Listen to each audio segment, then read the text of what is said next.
Hello नमस्ते Ram Ram welcome back to our YouTube channel forward studies. I am Shanu Alawat और आज हम फिर से आपके सामने हाजिर हैं 15 क्वेश्चंस लेके हिंदी के सो दैट जिसमें हम क्या करने वाले हैं उनको डिस्कस करने वाले हैं, फुल एक्सप्लेन करने वाले हैं उनको। और बेसिकली हमने KVS और DSSB की जो फर्स्ट पार्ट है उसको हमने फोकस किया है फॉर PRT PGT TGT और जो नॉन टीचिंग और टीचिंग वाला जितना भी पोस्ट आती हैं हमारी उन सब के लिए। इसके साथ साथ ये न केवल सिर्फ DSSB और KVS में आपको काम आएगा, अदर जो एग्जाम्स है कॉम्पिटेटिव एग्जाम्स उनमें भी ये हिंदी के क्वेश्चंस आपको काम आने वाले हैं। सो अगर आपने चैनल अभी तक सब्सक्राइब नहीं किया है तो चैनल को सब्सक्राइब कर दीजिए, वीडियो लाइक करिएगा अगर आपको पसंद आती है तो इसके साथ साथ चैनल को शेयर कर सकते हैं सो दैट जो हमारी नोटिफिकेशंस होंगी चैनल से रिलेटेड, वीडियोज से रिलेटेड जो हम अपलोड करेंगे वो आप तक टाइम टू टाइम पहुँचती रहे। सो टाइम वेस्ट ना करते हुए फटाफट से क्वेश्चन पर चलते हैं।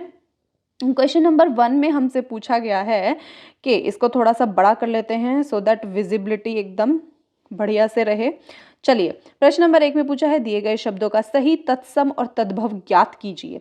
तत्सम तद्भव तव ताव व्राष्प, ये होता है आपका व्राष्प। ठीक है, क्योंकि क्या है कि टाइपिंग में ना मिस्टेक्स हो जाती हैं, लेकिन जब हम पढ़ते हैं और फिर हम उनको लिखते हैं तब हमारे पास मिस्टेक का कोई चांस नहीं होता। सो इसकी ये वर्तनी का आपका एक क्वेश्चन निकल के आ गया। खैर आगे चलते हैं। दद्रु देवर युक्त और जोड़ा, यहाँ से जो सही उत्तर है वो है आपका ऑप्शन नंबर 3 दद्रु और देवर, जो कि हमारे क्वेश्चन के हिसाब से बिल्कुल सही है। ठीक है, नेक्स्ट जो क्वेश्चन है क्वेश्चन नंबर 2 देखते हैं उसमें क्या पूछा है। इसमें पूछा गया है हमसे कि शब्दों में शुद्ध शब्द कौन सा है निम्नलिखित शब्दों में। अब यहाँ से देखो, अगर आपको वर्तनी का ज्ञान है और आपने पहले कभी लिखा हुआ देखा है गुरुत्वाकर्षण की, उसको कैसे लिखा जाता है, तो आप सेकंड्स में इसका आंसर दे सकते हैं गुरुत्व आकर्षण। ठीक है, आपको यहाँ ये देखना है जो हम बोल रहे हैं वो कौन से ऑप्शन के साथ में मैच होता है। अब इसको देखो, गुरुत्व तो हाई नहीं है ना, तो गुरुता हो गया। इसके बाद गुरुत्व है लेकिन तारकर्षण हो गया, बल्कि तारकर्षण हो गया। ठीक है, उसके बाद ये हो गया गुरुत्वाकर्षण। ठीक है, तो गुरुत्व हो गया जबकि गुरुत्व होता है, तो आंसर क्या हो गया 3। खैर अगले प्रश्न पर चलते हैं। प्रश्न नंबर 3 में हमसे क्या पूछा गया है। इसमें पूछा गया है आपसे कि दिए गए वाक्य में रेखांकित जो चिन्ह है उसकी पहचान कीजिए। यहाँ रेखांकित करके आपको दिया नहीं गया है तो मैं आपको यहाँ अंडरलाइन करके देती हूँ।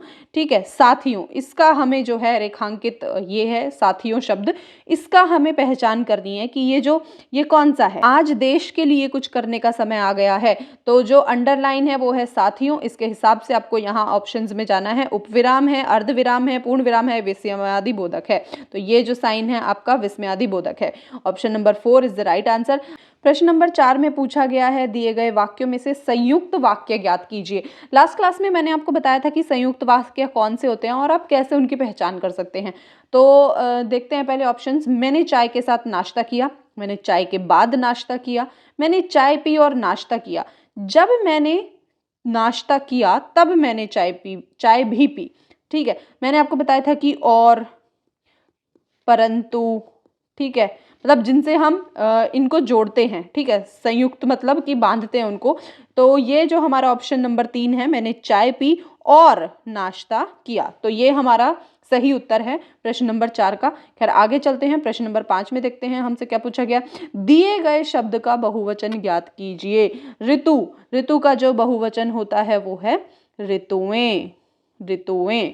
ठीक है, तो यहाँ से हमारा जो ऑप्शन होगा ऑप्शन नंबर 4 वो हमारा एकदम सही आंसर है। आगे चलते हैं प्रश्न नंबर 6 में। प्रश्न नंबर 6 में क्या पूछा गया है देखते हैं। दिए गए वाक्यांश के लिए सार्थक शब्द का चयन कीजिए। सार्थक यानी कि सही जो इसका अर्थ होगा वो क्या होगा। रात्रि में विचरण करने वाला कौन होते हैं, निशाचर। निशा यानी रात्रि। ठीक है, रात्रि की बात हो रही है। ठीक है, इसके बाद जलचर नहीं हो सकता, जल में रहने वाले हो जाते हैं। नीरस यानी कि बिना रस, और ये है थलचरियो जो पृथ्वी पर रहते हैं। तो सीधा सा आंसर कौन सा निकला, निशाचर। ठीक है, आगे चलते हैं प्रश्न नंबर 7 पे।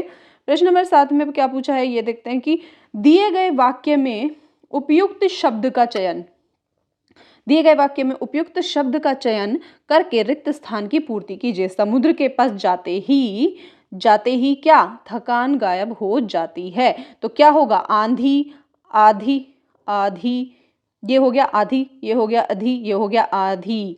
ठीक है, तो ये जो है, ये अब आधी कैसे लिखते हैं ये बस हमें पता होना चाहिए। ये आंधी हो गया, ये आधी हो गया, ये आधी हो गया, ये अधि हो गया। तो क्या आएगा, समुद्र के पास जाते ही आधी थकान गायब हो जाती है। तो आंसर नंबर कौन सा, ऑप्शन 3 जो है हमारा सही उत्तर है। आगे चलते हैं, प्रश्न नंबर 8 पे क्या पूछा गया है, देखो इसमें दिए गए मुहावरे का अर्थ ज्ञात कीजिए। आकाश का फूल होना, इसका जो अर्थ होगा वो क्या होगा, ईर्ष्या से जलना, अति क्रोधित होना, भूख लगना या अप्राप्य होना। ठीक है, आकाश का फूल होना जो हमारे बस की बाहर की बात है, यानी कि अप्राप्य होना। ठीक है, तो आंसर नंबर ये इसका ये 3 और ये 4, यानी कि जो 4th ऑप्शन है वो हमारा एकदम उत्तर सही है। प्रश्न नंबर 9 में हमसे पूछा है निम्नलिखित में से कौन सा शब्द विदेशी शब्द के अर्थ में उचित है। तो ऑप्शन देखते हैं, घोटाला, दवा, बकबक, धड़ाम। धड़ाम जो है ये आपका फारसी और उर्दू के शब्दों से होता हुआ, मतलब उनसे होता हुआ हमारी भाषा में आया है। ठीक है, जो हमारी जो आम बोलचाल की भाषा है उसमें आया है। दवा इसका सही उत्तर होगा क्योंकि ये विदेशी के अर्थ में इसको प्रयोग किया गया है। घोटाला जो है आपका वो होता है देशज। ठीक है, तो जो आंसर होगा वो होगा आपका दवा। प्रश्न नंबर 10 में देखते हैं क्या है, दिए गए शब्दों में से पुल्लिंग शब्द ज्ञात कीजिए। तो जो पुल्लिंग शब्द है वो देखते हैं, भालू, भीड़, दाल, पूर्णिमा। ठीक है, भीड़ का सीधा वैसे भालू दिखाई दे रहा है हमें कि ये पुल्लिंग शब्द है, फिर भी हम देख लेते हैं कि भीड़ इकट्ठी हो गई। आज खाने में क्या बना है, आज खाने में दाल बनी है, तो हमें पता चल रहा है ना लिंग का। पूर्णिमा, आज पूर्णिमा है, तो इसका ये तो बोलने में ही हमें सेंस से हमें पता चलता है। ठीक है, जब हम मतलब बोलते हैं तब हमें पता चल रहा होता है शब्दों का कि वो कौन से लिंग के हिसाब से प्रयोग में आ रहे हैं। तो भालू जो है वो है हमारा पुल्लिंग। आगे चलते हैं, प्रश्न नंबर 11 में क्या पूछा है, दिए गए शब्द का समास ज्ञात कीजिए। प्राण प्रिय, प्राण प्रिय को लिख सकते हैं प्राणों से प्रिय, प्राणों से प्रिय। ठीक है, अब देखो यहाँ पे क्या है, इसका ना ये है आपका तत्पुरुष समास, क्योंकि तत्पुरुष समास में क्या होता है, जब हम विग्रह करते हैं तो विभक्ति प्रकट होती है। क्या होता है, विभक्ति। ठीक है, जैसे कि आपका विद्यालय, विद्यालय, तो इसको करेंगे क्या, विद्या का आलय, यानी विद्या का घर। ठीक है, ऐसे ही अगर एक और मैं ऑप्शन दूं या फिर सॉरी उदाहरण मैं आपको दूं तो ये आ जाएगा सेनापति, सेनापति, इसको लिख सकते हैं सेना का पति, सेना का पति। कारक चिन्ह मिल रहा है, तो यहाँ से जो हमारा ऑप्शन होगा वो होगा तत्पुरुष समास। ठीक है, क्योंकि मैंने क्या बोला है कि आपको विग्रह करने पर क्या मिलता है, हमें विभक्ति प्रकट होती है और उसी से हमें ज्ञात होता है कि कौन सा हमें समास देखने को मिलता है, प्राण प्रिय। प्रश्न नंबर 12 में क्या पूछा है, दिए गए वाक्य का काल ज्ञात कीजिए। हेमंत पत्र लिख रहा है, वाक्य क्या है, हेमंत पत्र लिख रहा है। ऑप्शन देखते हैं, भूतकाल, अपूर्ण भूतकाल, भविष्यत काल और वर्तमान काल। इसको पढ़ने से सीधा हमें पता चलता है कि ये कौन सा काल है, वर्तमान काल है। ठीक है, वर्तमान काल में क्या होता है, हमें जो काम हो रहा है उसके होने का पता चलता है कि ये जो काम है अभी चल रहा है, तो वो कब चलता है, वर्तमान में। ठीक है, तो यहाँ से हमें जो इसके काल का पता चलता है वो कौन सा है, वर्तमान काल। प्रश्न नंबर 13 में पूछा है, दिए गए रिक्त स्थान में उपयुक्त मुहावरे का चयन कीजिए। आजकल राम का मिजाज डैश हुआ दिखाई देता है। ऑप्शन आते हैं, आसमान पर बड़ा, आसमान सिर पर टूटता, आधा तीतर आधा बटेर या आसमान पर उड़ता। यहाँ से जो आप फिट करके देखो इसको, यही फिट होएगा। आजकल राम का मिजाज आसमान पर उड़ता हुआ दिखाई देता है, तो क्या है, ऑप्शन नंबर 4 हमारा सही है उत्तर। क्वेश्चन नंबर 14 को देखते हैं। क्वेश्चन नंबर 14 में हमसे क्या पूछा गया है, निम्नलिखित शब्दों में से शुद्ध शब्द कौन सा है। पद्धति, ठीक है, तो पद्धति, पद्धि या पद्धति, तो पद्धति जो है हमारा ये सही उत्तर है। प्रश्न नंबर 15 में हमसे पूछा, दिए गए वाक्य में किस विराम चिन्ह का उपयोग किया जाएगा, उसकी पहचान करनी है, रोको मत जाने दो में। तो ये हम वैसे देखा जाए तो हम इसको अलग अलग तरह से भी प्रयोग कर सकते हैं, जैसे कि रोको, रोको, मत जाने दो, मत जाने दो।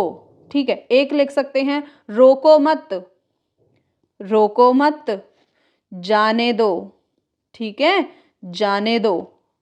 तो इस तरह से इसको अलग अलग तरह से प्रयोग कर सकते हैं, लेकिन यहाँ पे जो है इसका, इसको आप कॉमा करिए तब जाके ये इसका सही होगा, ठीक है। तो सेकंड जो ऑप्शन है वो हमारा एकदम सही है, जो अल्प विराम है वो और पूर्ण विराम। तो ये थे हमारे 15 क्वेश्चन जो हमने आज डिस्कस किए हैं। आई होप कि वीडियो आपके लिए हेल्पफुल रहा होगा, और अगर आपको वीडियो अच्छी लगी हो तो वीडियो को लाइक करें, चैनल को सब्सक्राइब करें और शेयर करना ना भूलें। So stay tune for more videos and thank you. And one more important thing, आपको अपने जो भी आपके 15 में से आपने कितना स्कोर किया है कमेंट बॉक्स में कमेंट करके ज़रूर बताइएगा, और वीडियो कैसी लगी है ये भी ज़रूर बताइएगा कमेंट करके। और कोई भी अगर आपको चेंजेस करवाने हैं वीडियो में, आपको अपने हिसाब से जो सही लगता है आप मुझे एडवाइस कर सकते हैं, तो वो भी आप ज़रूर बता सकते हैं। तो इतना ही था आज के लिए, थैंक यू।